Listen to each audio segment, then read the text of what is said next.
Hi YouTube. It's getting to be that time of year again when we can have cozy fires in the fireplace. And I just wanted to bring up a couple of gifts, Christmas gift ideas that would be fun and also functional. Back when my kids were little, I found these, and I'll see if I can get this in and have you see it. I found these in a catalog. It was years ago and I don't remember which one. There's the handle. And it's basically a long roasting fork. We've used it for marshmallows, and we've used it for hot dogs. And it's just nice and long so that you can hold it over the fireplace and not burn yourself. And it wasn't terribly expensive. If you're lucky enough to be somewhere that has a farrier, i.e. a person who shoes horses, they sometimes will also do blacksmithing, and you can actually have these handmade for quite a bit less than you would probably think. I'm going to guess that something like that would run you probably $20 or $30. Now another thing I bought probably 3 or 4 years ago, and I think I got this from Lehman's, I'm not sure.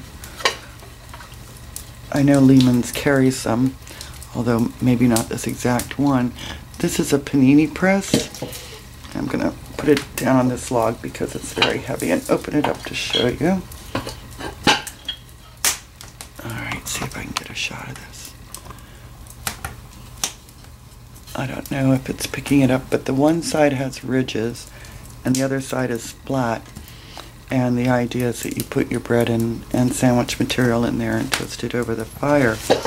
Now we've also used this for hot dogs, and we've also baked bread in this.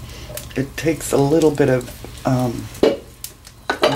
when you're actually baking bread and not just toasting something, it does take a little bit of practice not to burn it and to get the inside cooked as well as the outside, and not to put too much in so it overflows. But that also was probably somewhere between $20 and $30. They make different types. They make some that they call, I don't know if they call it a pie press or a pie something, but anyway, those were a couple of ideas I thought might be fun gifts. Now just talking in general about cooking over the fire, years ago before we moved here, and again, it's so dark, I don't know if I can get this. I don't know if you can see the pot swing that pot is on. Let me see if I can turn it. Maybe you can see it better.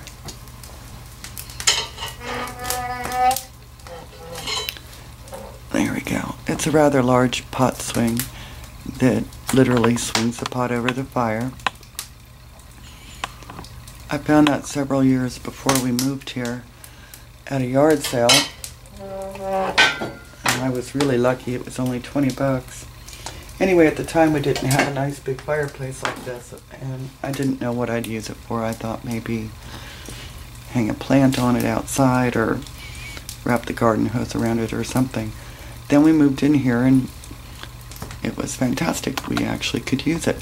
So my husband bolted it to the wall, and now we use it as a pot swing. He bought me this Dutch oven about 3 years ago for Christmas, and it's really nice. It has legs on it, and of course you can put it on a pot swing, which is the way that we mostly use it.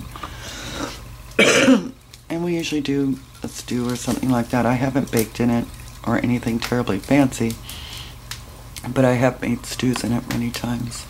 And the advantage of the pot swing is that you can push it closer to the fire and away from the fire as you choose to help regulate the heat. It's also the type that you can put coals on top of to bake. So the idea being you'd have coals underneath and coals on top, sort of simulating an oven. Now these are more expensive. My husband got it, so I don't know exactly what he paid, but they're probably between $60 and $80. So I guess that could be another Christmas idea. So I hope you all are enjoying your fall, and I hope that you have a fireplace or a wood stove and you're able to have a cozy fire also. Take good care, folks.